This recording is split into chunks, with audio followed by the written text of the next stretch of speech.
Mentally strong बनना शायद सबसे इम्पॉर्टेंट चीज है जो आप अपना एक बेटर वर्जन क्रिएट करने के लिए कर सकते हो। फिजिकली स्ट्रांग होना कितना इम्पॉर्टेंट है ये तो हम सभी को पता है, और जब कोई फिजिकली स्ट्रांग होता है तो ये आसानी से दिख भी जाता है। लेकिन हमारे पास अभी तक कोई भी ऐसा टूल नहीं है जो ये बता सके कि कौन मेंटली स्ट्रांग है और कौन नहीं। और जब मेंटल स्ट्रेंथ का लेवल आसानी से पता नहीं चल पाता तो हम इसको बढ़ाने पर कभी फोकस ही नहीं करते और न ही ये जानते हैं कि मेंटली स्ट्रांग बना कैसे जाए। इसलिए इस वीडियो में 5 ऐसे मेथड्स बताए गए हैं जिन्हें अगर आप अपनी लाइफ में उतार लेंगे तो आप भी मेंटली स्ट्रांग पर्सन की कैटेगरी में आ जाओगे। इन मेथड्स को मैंने अलग अलग सोर्सेस से कलेक्ट किया है और मुझे पूरी उम्मीद है कि ये आपकी जर्नी में आपकी मदद करेंगे और आपके बड़े काम आएंगे। पहला मेथड है use the cookie jar method. इस मेथड को मैंने लिया है डेविड गॉगिन्स से, जो एक रिटायर्ड सील हैं और उनको टाइटल दिया गया है टफेस्ट मैन ऑन अर्थ का। इस मेथड में बेसिकली आपको करना क्या होता है कि आपको अपने ही ब्रेन में एक कुकी का जार इमेजिन करना होता है और उस जार में रखी हुई हर एक कुकी आपकी लाइफ का एक अकम्प्लिशमेंट होता है। एग्जाम्पल के लिए मान लीजिए कि आपने स्टेट लेवल का कोई स्पोर्ट टूर्नामेंट जीता था, तो आपका ये अकम्प्लिशमेंट आपके लिए आपका एक कुकी बन जाएगा। या फिर आपने अपने डिस्ट्रिक्ट में कोई चेस टूर्नामेंट जीता था तो ये अकम्प्लिशमेंट भी आपका एक और कुकी हो जाएगा। अब मान लीजिए कि आप स्टेट लेवल चेस टूर्नामेंट जीतने के लिए बहुत कड़ी मेहनत कर रहे हो और आप मेहनत कर करके टूटने ही वाले हो, एकदम थक गए हो, लेकिन आपको आपका टारगेट अचीव होता हुआ नजर ही नहीं आ रहा है, आप बस गिव अप करने ही वाले हो। तो बस यही वो टाइम है जब आपको अपना वो कुकी जार ओपन करना है और उसमें देखना है कि आप पहले भी डिस्ट्रिक्ट लेवल का टूर्नामेंट जीत चुके हो। ये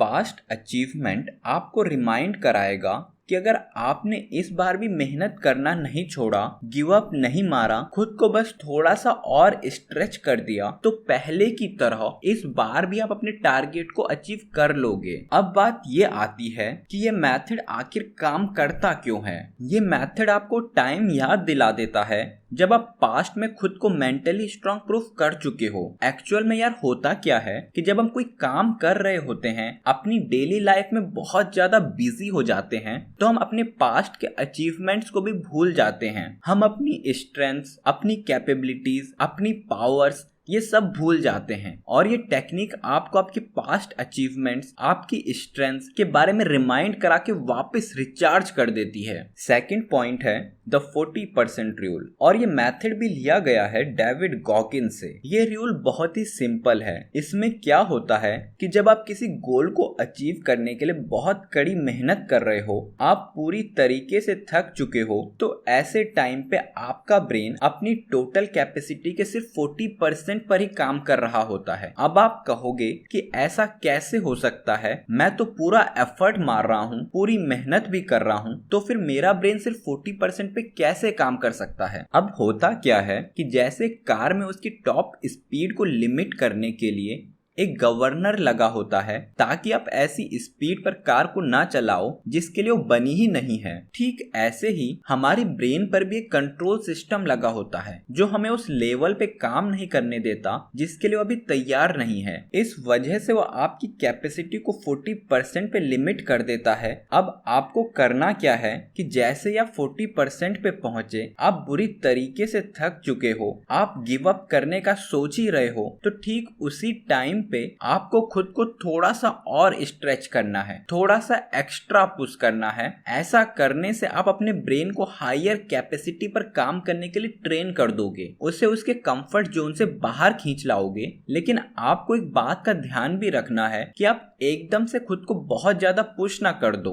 ऐसा नहीं होना चाहिए कि आप एकदम से 40% से 90% पे पहुंचने की कोशिश करो। आपको धीरे धीरे पुश करना है। इसको जिम में एक्सरसाइज करने की तरह लेना है। अगर एक ही दिन में एक्सरसाइज डबल कर दी तो इंजरी के अलावा और कुछ हाथ नहीं लगेगा। इन छोटे छोटे स्टेप्स में ब्रेन को पुश करना आपकी मेंटल टफनेस को डेफिनेटली इंप्रूव करेगा। थर्ड पॉइंट है एक्सेप्ट अनकंफर्टेबल ट्रुथ। जो मेंटली स्ट्रांग लोग होते हैं ना, उनके सामने आप कितना भी अनकंफर्टेबल ट्रुथ क्यों ना रख दो, वो उसे एक्सेप्ट कर ही लेते हैं। हम लोगों के साथ क्या है ना, हम चाहते हैं कि हमारी लाइफ हमेशा एक स्ट्रेट लाइन में मजे से चलती रहे, लेकिन असल लाइफ में ऐसा कभी नहीं होता। कई बार ऐसी प्रॉब्लम्स, ऐसी ऑब्स्टेकल्स हमारे सामने आ ही जाती हैं जिनसे आगे बढ़ना बहुत मुश्किल हो जाता है। इन डिफिकल्ट सिचुएशंस में हमारे सामने एकदम से सच्चाई आ जाती है और हमें उसे कैसे भी करके एक्सेप्ट करना ही होता है। नहीं किया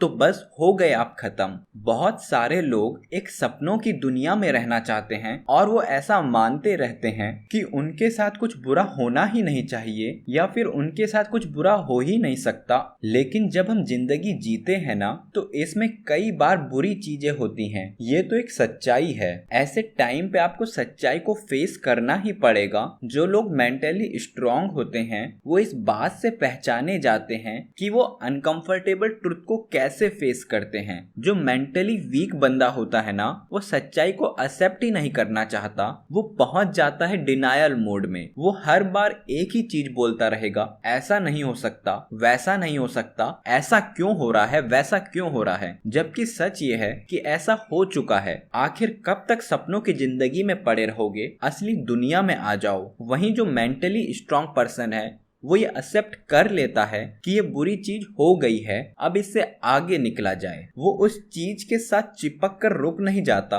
जितनी जल्दी आप अनकंफर्टेबल सिचुएशन को एक्सेप्ट कर लोगे ना, उतनी जल्दी उसका सॉल्यूशन ढूंढ पाओगे और उससे आगे निकल पाओगे। फोर्थ पॉइंट है नॉट अफ्रेड ऑफ कन्फ्रंटेशन। जो बंदा मेंटली स्ट्रांग होता है ना, उसके सामने चाहे कोई भी हो, वो कभी कन्फ्रंट करने से भागता नहीं है। कन्फ्रंट करने का मतलब होता है किसी का सामना करना। अब कन्फ्रंटेशन करना है, इसका ये मतलब नहीं कि आप हर किसी से लड़ने लग गए, हर किसी से बहस करने लग गए। ऐसा नहीं करना है कि आप दिन भर बस वेट ही कर रहे हो किसी से बहस करने का, किसी से लड़ने का। ऐसा बिल्कुल भी नहीं करना है। कन्फ्रंट करने का सही तरीका होना चाहिए। मान लो आपको कोई कुछ फालतू का उल्टा सुल्टा बोलने पे लगा हुआ है और आप बस सुने जा रहे हो। उसे रोकना है, सामने वाले को बताना है कि मुझे दिक्कत हो रही है, कोई सॉल्यूशन निकालना है। चुपचाप सुनते नहीं रहना है। जो बंदा मेंटली वीक होता है ना, वो हमेशा कन्फ्रंटेशन को अवॉइड करता रहता है। जैसे मान लो आपने डिनर के लिए कुछ ऑर्डर किया और आपको कुछ और ही भेज दिया, तो जो बंदा मेंटली वीक होगा ना, वो चुपचाप जो भी दिया है उसे ही खा लेगा, बताएगा भी नहीं कि गलत चीज भेज दी है। बस वो बचता रहेगा लोगों को फेस करने से। अब आपको इसका एकदम अपोजिट भी नहीं करना है कि आप हर किसी से बहस करने पे लगे हुए हो। आपको सीखना है सही तरीके से कन्फ्रंट करना, अपनी बात को रीजनेबली रखना है। आपकी जो सेल्फ स्टीम है वो जानी नहीं चाहिए। फिफ्थ पॉइंट है मेंटली स्ट्रांग लोग एस्केपिस्ट बिहेवियर नहीं रखते हैं। एस्केपिस्ट बिहेवियर का मतलब होता है कि जैसे ही आपकी लाइफ में टफ सिचुएशंस आती हैं, तो आप उसे फेस करने के बजाय उससे भागना चाहते हो। ऐसे बिहेवियर को कहते हैं एस्केपिस्ट बिहेवियर। मेंटली वीक लोग जैसे ही प्रेशर में आते हैं तो वो उससे दूर भागने की कोशिश करते हैं। वो कैसे भी करके उस प्रेशर से बाहर निकलना चाहते हैं। लेकिन मेंटली स्ट्रांग लोग टफ सिचुएशंस में और ज्यादा टफ बन जाते हैं। वो उस सिचुएशन से भागने की कोशिश नहीं करते। अगर उन्हें किसी दिन कोई चैलेंजिंग काम करना है तो बहाने नहीं बनाते। वो बोलते हैं कि आज मुझे काम करना है और मैं करके रहूंगा, सबसे पहले इसी काम को फिनिश करूंगा। वो भागता नहीं है अपनी लाइफ से, वो अपनी लाइफ को हेड ऑन फेस करता है। और आपको भी यही करना होगा अगर आप मेंटली स्ट्रांग बनना चाहते हो। तो ये थे वो 5 पॉइंट्स जो कि मेंटली स्ट्रांग लोगों में देखे जाते हैं। और अगर आप भी मेंटली टफ बनना चाहते हो तो आपको भी इन कैरेक्टरिस्टिक्स को अपनी लाइफ में जगह देनी होगी। अगर वीडियो पसंद आया हो तो प्लीज वीडियो को लाइक, शेयर करें और चैनल को सब्सक्राइब करें।